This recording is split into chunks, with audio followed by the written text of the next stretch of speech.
Okay, gentlemen, let's focus now on a big talking point around the Premier League. I'm just going to go ahead and say it. Should Tottenham against Liverpool be replayed after that huge VAR mistake? We've seen all the statements and the audio has been released from the to and fro in of the VAR officials to the referee, all the other assistant VAR officials. And, they've come out, the PGMOL, and said there was a significant human error that had occurred. VAR failed to intervene. And it was just a weird situation, right, Nick, in terms of we've never seen anything like this. And Jurgen Klopp's come out and said that. Like, what should be the protocol here? The protocol was that the VAR officials, once they realized they made a huge error, tried to stop the game. And they were like, we can't do it. The game's restarted. That's in the rules. But should there be a change in the rules? Do we agree with Jurgen Klopp? I mean, what on earth do we do here with this kind of situation? Because this really has never happened before and hopefully never happens again. Listen, I'm a guy who, if the Bills in the NFL, or any team but the Bills with the NFL, goes to overtime, I root for a tie because it's chaos in the standings. So at first I thought, yeah, you know what?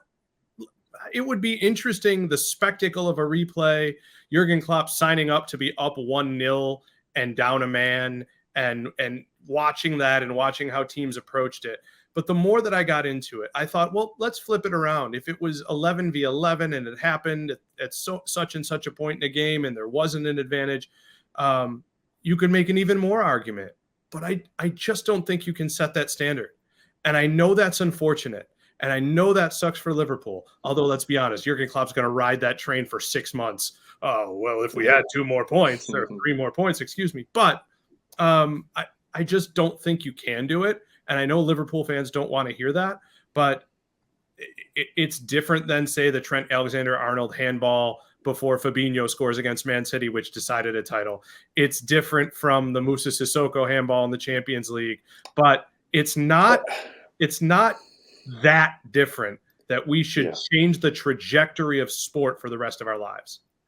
Andy, what do you I'm just going to jump right in there on that point, because you asked the relevant question, I think, Joe. Should the rule be changed going forward? Obviously, the process for how the referees, the vocabulary, the verbiage that they use while going through this, it needs to be stated, obviously, on call is offside, on call is onside, whatever it is. That needs to be refined and sharpened up. That's inarguable at this point. Should it be changed in the future that if something like this does happen, that they can potentially take the game back? Maybe. But, and this is where you bring in the Champions League final. That is the best fix, I think, for this situation. Just like in the spring of 2019, prior to the Champions League final of 2019, the handball rule, which was a giant controversy that entire season, was changed for the following season. So that now, under the rules of that season, what Moussa Sissoko did in the 24th second of the Champions League final was a handball. But it was recognized prior to that it should not be. And so the change was made into the future. And so there's a lot more parallels between those two situations where the rule is, or the operation is, as it is currently. And somebody was wronged by that. It can be changed for the future, but you cannot go back and you cannot replay. You cannot set that precedent. And Jurgen Klopp knew that. He said it as soon as he said, I think it should be replayed, he said, but it won't be because you can't set that precedent. So he knows that. He is just continuing this story and this news cycle, to Nick's point, and, galvanizing the team, galvanizing the fans behind them and everything. So yeah, it's very unfortunate that it happened that way, but you will not find a Spurs fan who feels bad about it at all. I promise you that, because there have been some instances for Spurs, for every club, where they have been badly wronged, and maybe not this way with VAR and so egregious. Yeah. Yeah. Chelsea fans might want to talk to you about that ghost goal with Luis Garcia in the Champions League semi-final against Liverpool back in the day. So we have that rectified now with the goal line technology, so we know it's going to go over. My issue with this, about all the penalty kicks, handball situations, this is just, he's onside or he's offside. Even if you don't like the line drawing, this is just very clearly a mistake. And the others, you can call handball. Sometimes it's still in many ways a subjective decision in terms of how the arm's moving, how different referees see it, and how the VAR referee sees it. So if this happens in the future, what I would actually like to see is sportsmanship come into it. And maybe I'm being a bit naive here and a bit, I guess, yeah, I just think what should actually happen is that if Ange Postecoglou and Tottenham's bench were known and the referee looked over, the assistant referee said, hey, we've made a big mistake here. He was onside and we didn't give the goal. Then the next time the ball goes out of play, you'd like to see the opposition team say, okay, they were meant to have a goal. Let's give the ball to one of their players, let them run it in. Just like we've seen sometimes when there's been a weird bounce in the lower leagues in England. I've seen it before where they have a drop ball when the ball flies into the net accidentally. They have a kick off and let the other team score. I just think there needs to be some kind of acceptance that if this does happen again, there has to be some kind of plan from a fair play and a sportsmanship perspective from all the teams saying, all right, VAR can let us down, but in the spirit of the game, you still should get what you deserve in that kind of in that kind of situation where there is a clear mistake. I'm not talking about handballs or anything like that, or red card situations. But for me personally, watching this, I basically was like, I'm pretty much done with VAR. I think some of it is good, but this is one case where I was like, if he was given offside and saw the replay, it's kind of just like hard luck. Yeah. Was it really that bad to start with? I don't know. I just think it caused a huge fuss. I don't like it. Who's going to jump in there? I will say this: VAR. This is a horrendous error, and the PGMOL has come out and said that.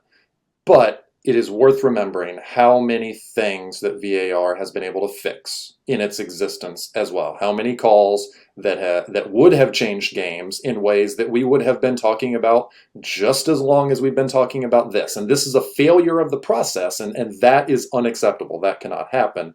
But it has rectified a lot of other fairly bad situations as well, bad calls on the field, and made games the proper outcome, if you will, that they should be. So there is a balance, I think, to this.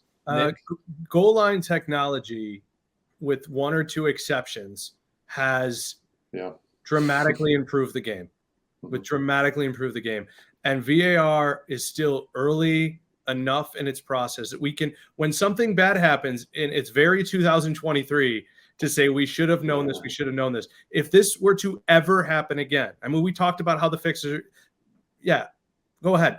We can talk about maybe limiting the scope. We can talk about, changing red card adjudication, stuff like that. I don't know. Where do you draw? It's funny. Where do you draw the line with offside? And that's my big question. Where do you draw the line? The only thing I could suggest is, could we have huddles like in the NBA? Hey, there's been a bad call, and the refs all come together to discuss what they saw, so we see that they're talking about it. But I think the improvements have been too much.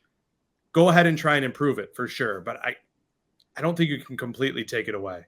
Yeah, the only thing I would like to see, obviously we have the automated offside systems in place for the World Cup and then Champions League. So if they can bring that into the Premier League, I think that's the next obvious step. And then all the players know, all right, even if your right big toe is offside, that is offside. That's fine, right? I mean, that is just the automated system is going to kick in like goal line technology, and there's a very definitive answer.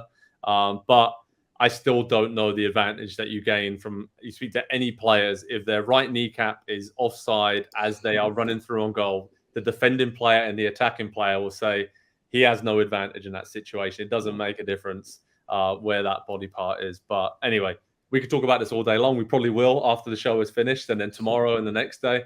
And we'll see what Jurgen Klopp and others have to say as the fallout to this continues. But I don't think there's going to be a replay. I'm pretty sure we all know that in the Premier League. It's not going to happen. But there will be more fallout from this. And hopefully the systems and everything else in place can improve so that nothing like this happens again. But head over to Pro Soccer Talk on NBCSports.com for all the latest on this developing story. And as we said, VAR's done a lot of good for the game. Sometimes I wonder if we go back to the old ways, Andy, but I don't think that's going to happen anymore. So it's here to stay, and let's see if we can fine-tune it and make it even better, because this was a huge mistake, but hopefully a mistake we never ever see again. Hi there, I'm Rebecca Lowe, studio host for NBC's coverage of the Premier League. Don't forget to hit subscribe to watch more videos all season long. And for even more Premier League content, from original series to live matches, head over to Peacock. And be sure to tune in for Premier League mornings every weekend on USA Network and on Peacock. We will see you there.